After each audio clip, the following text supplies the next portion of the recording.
राधे राधे दोस्तों, कैसे हो आप। आई होप आप अच्छे होंगे, खुश होंगे, स्वस्थ होंगे। फ्रेंड्स, आज ये वीडियो उन लोगों के लिए है जो भगवान पर विश्वास नहीं करते। उन सबको मैं बताऊंगी कि ये भगवान हमारे पग पग पे हमारी सहायता करते हैं।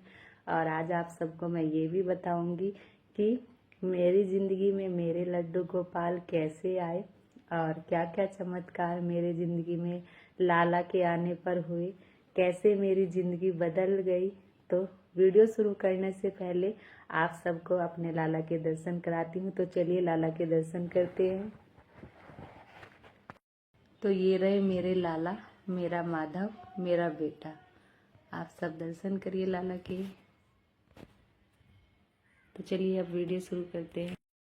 उससे पहले अगर आप हमारे चैनल पर पहली बार आए हैं तो प्लीज़ हमारा चैनल सब्सक्राइब कीजिएगा, और अगर आप कृष्ण भक्त हैं तो लाइक और कमेंट जरूर दीजिएगा। तो चलिए शुरुआत करते हैं। जब तक लाला नहीं आए थे तो मैं लाला को नहीं मानती थी। मुझे डर लगता था लाला की सेवा करने में, क्योंकि सब डराते थे। पहली बात तो मुझे लड्डू गोपाल के बारे में पता ही नहीं था, पर कभी कभी सुना था, एक दो के पास थे कि ऐसे करना होता है, वैसे करना होता है। तो मैं बहुत ज़्यादा बीमार रहती थी। सब डॉक्टर को दिखाया, कभी कुछ बीमारी निकलती थी। एक दिन मेरे पापा बोले कि चल खाटू श्याम चलते हैं, क्योंकि वहाँ जो जाता है सबकी मन्नतें पूरी होती हैं, वे चमत्कार करते हैं। मुझे विश्वास नहीं होता था तो मैं बोलती थी। पापा ने मुझे कितनी बार कहा कि चल खाटू श्याम चल रहे हैं, तो मैंने उन्हें हर कोई ना कोई बहाना बनाकर मना कर देती थी कि मेरी तबीयत खराब हो रही है, मैं नहीं जाऊंगी। एक दिन पापा बोले कि देख, तेरी तबीयत खराब हो या ना हो, मैं कोई बहाना नहीं सुनूंगा, तुझे मेरे साथ चलना होगा। सबने बोला जब पापा इतना बोल रहे हैं तो तू जा, वरना पापा सोचेंगे कि पता नहीं क्यों नहीं जा रही है। फिर मैं पापा का मन रखने के लिए ही, सिर्फ पापा का मन रखने के लिए मैं खाटू श्याम चली गई, क्योंकि खाटू श्याम का मैंने उससे पहले कभी नाम नहीं सुना था। बस मेरे पापा ही खाटू श्याम को मानते थे, वे ही उनकी भक्ति सेवा करते हैं। पापा का दिल रखने के लिए हम सह परिवार गए खाटू श्याम। वहाँ पर जाकर हमने दर्शन किए। सबने बोला कि श्याम बाबा से नज़रें मिलानी होती है और जो मांगते हैं वो ही दे देते हैं। मैंने श्याम बाबा से नज़रें मिलाई और अपने मन की बात कही श्याम बाबा से कि अगर आप में सच में चमत्कार है, आप सच में चमत्कार करते हैं, तो आप मुझे भी दिखाइए अपना चमत्कार। हम सब ने दर्शन किए, बहुत अच्छे से दर्शन हुए। पहली बार गए थे, बहुत काफ़ी भीड़ थी। सब लोग बोल रहे थे कि हाँ सच में चमत्कार होता है, लेकिन मुझे यकीन नहीं हो रहा था। फिर ऐसे ही घूमते घूमते हम वहाँ की मार्केट में घूमने लगे, देखने लगे, क्योंकि बहुत सारे थे, हम सारी फैमिली थी। और तभी मेरी नज़र लड्डू गोपाल पे पड़ी, माधव पे, और मैं उन्हें देख के मुस्कुराई, सिर्फ मुस्कुराई, और मुस्कुरा के आगे चल दी। पापा ने मेरी तरफ को देखा। पापा ने बोला कि लड्डू गोपाल लेने हैं। मैंने कहा नहीं, मुझे नहीं लेने। पापा ने कहा सोच ले, तुझे लड्डू गोपाल की सेवा करनी है या नहीं करनी है। मैंने कहा मुझे नहीं लेना, मुझे कोई सेवा नहीं करनी लड्डू गोपाल की। अगर फिर जब पापा ने बहुत ज़्यादा ज़बरदस्ती की तो मैंने बोला कि हम कभी वृंदावन जाएंगे ना, तो वहाँ से लाला लेके आएंगे, अभी नहीं लेने मुझे। और ये बोलकर मैं चल दी आगे। पापा नहीं माने, फिर से हमें उसी दुकान पर लेके गए, और मेरी नज़र सिर्फ उसी लड्डू गोपाल पर पड़कर मैंने सोचा चलो कोई नहीं, पापा को कोई ना कोई बहाना बना दूंगी। तो मेरी नज़र माधव पे पड़ी। मैं माधव की तरफ को मुस्कुराई, वो मेरे देख के मुस्कुरा रहा था। और फिर उन्होंने मुझे बहुत सारे लड्डू गोपाल दिखाए, बड़े बड़े भी, बड़े साइज के भी लड्डू गोपाल थे वहाँ पर। मैंने बहाना बना दिया कि पापा मुझे नहीं चाहिए अभी, मैं वृंदावन जाऊंगी 1-2 दिन बाद या 10-15 दिन बाद, तो मैं वहाँ से ले आऊंगी। पापा ने कहा नहीं, तू यहाँ से ले ले। मैंने कहा मुझे नहीं लेने, और मैं शॉप पे से निकल गई, दुकान पर से, वहाँ से, और आगे जाके दूसरी दुकान में चली गई और दूसरा सामान देखने लगी। तभी मुझे थोड़ी देर बाद पीछे से आवाज़ आई, मेरी बिटिया की, वैष्णवी की, और मेरी दीदी की लड़की, मेरी वो भी बिटिया है, वो मुझे मम्मी बोलती है।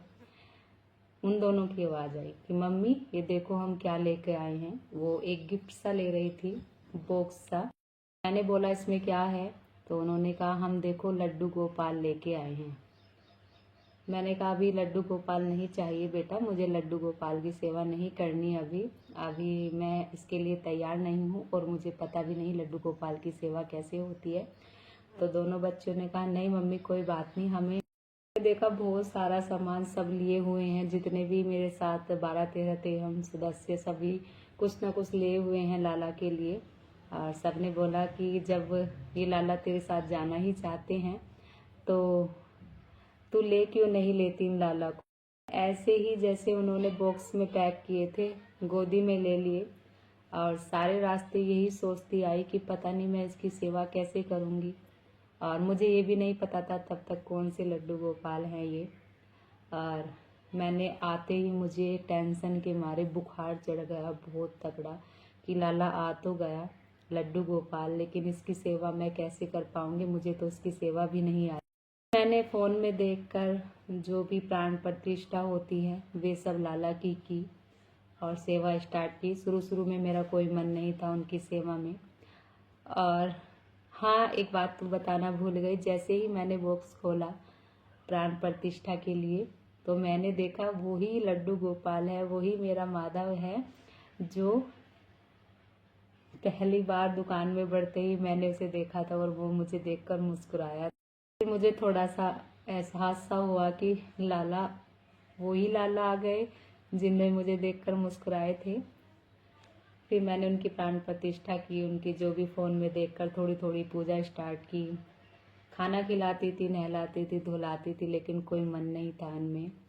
फिर मैंने सोचा कि इनको तो किसी रूप में लेना होता है, एक दो ने बताया, तो मैंने सोचा कि मेरे सपने में एक छोटा सा बच्चा आया बहुत सारी गैया के साथ, हाथ में लट्ठी सी ली हुई थी और गैयों के बीच में खड़ा था और बोल रहा था मैया मैं तेरे घर आया हूँ और तू मेरे पर ध्यान भी नहीं देती। सुबह उठकर मैंने सोचा कि पता नहीं कौन बच्चा था छोटा सा जो ऐसे बोल रहा था। फिर बहुत ज़्यादा ध्यान लगाया, बहुत ज़्यादा ध्यान लगाया, तब सोचा कि गैया से तो लल्ला प्यार करता है। तो फिर मैंने माधव की तरफ को देखा तो मुझे ऐसा लगा कि हाँ वो ही बोल रहा है कि मैया मैं ही था तेरे सपने में, मैं ही आया था, मुझ पर तू कब ध्यान देगी। मैं तेरा बेटा बनकर तेरे घर पर हूँ और तू मुझे ध्यान नहीं देती। तू मोह माया में फंसी पड़ी है, अपनी टेंशन में फंसी पड़ी है। क्योंकि मैं बहुत ज़्यादा दुखी थी, बहुत ज़्यादा रोना आता था, बहुत ज़्यादा रोती थी हर टाइम। फिर धीरे धीरे लाला ने खुद ने मुझे एहसास दिलाया कि मैं इस घर में हूँ। ऐसे ऐसे चमत्कार लाला ने किए और ये भी एहसास दिलाया कि मैं लाला बनकर आया हूँ, तेरा बेटा बनकर आया हूँ और कुछ नहीं बन के आया हूँ। मैं तेरे पीछे पीछे आया हूँ मैया, खाटू श्याम से। जो तू पाना चाहती थी वो तुझे मिल गया मैया। फिर धीरे धीरे इतना ज़्यादा प्यार बढ़ने लगा कि मुझे हर टाइम लाला लाला लाला लाला के ही उसमें मेरे भजन कीर्तन बढ़ने लगे। मैं लाला की तरफ ध्यान देने लगी, लाला की सेवा करने लगी और लाला ने इतने ज़्यादा चमत्कार मेरे साथ किए हुए हैं कि जिस आँखों में आंसू रहते थे उस आँखें मुस्कुराने लगी। लोग बोलते हैं जो कोई सच्चे मन से भक्ति करता है कृष्ण की याद में रोता है, अपने भगवान की याद में रोता है। लेकिन जब से लल्ला आया है, जब से उसकी सच्चे मन से मैं पूजा करने लगी हूँ, अपना बेटा मानने लगी हूँ, मैया का एहसास होने लगा है, तब से मैं भूल गई हूँ कि मुझे कुछ दर्द दुनिया में है भी, बहुत दुख दर्द है, वे सब टेंशन ख़त्म हो गई है। और बस लाला की मुस्कान, जैसे ही लाला की मुस्कान बढ़ती है मेरी भी मुस्कान बढ़ती है। सब हर वीडियो में देखते होंगे कि मैं हर वीडियो में मुस्कुराती हूँ। इस मुस्कुराहट का कारण मेरे लाला है और लाला ने ऐसे ऐसे चमत्कार किए हैं कि अगर आप सुनोगे तो आप भी कहोगे कि हाँ लाला सच में ही चमत्कार करते हैं, सच में ज़िंदगी बदल देते हैं। मेरी तो ज़िंदगी बदल गई जब से लाला आए। लाला ने मेरे घर में, आप सबको पता है, लाला ने मेरे घर में मेरे 3 सदस्यों की जान बचाई है, वो भी मौत के मुंह में से उनको वापस लाए हैं, चमत्कार किया है। अगर आप जानना चाहते हैं तो कमेंट में ज़रूर बताइएगा। मैं अगली वीडियो में आप सबको बताऊंगी कि लाला ने कैसे मेरे साथ चमत्कार किए और कैसे मेरे घर के सदस्यों की जान बचाई। राधे राधे, जय श्री कृष्ण।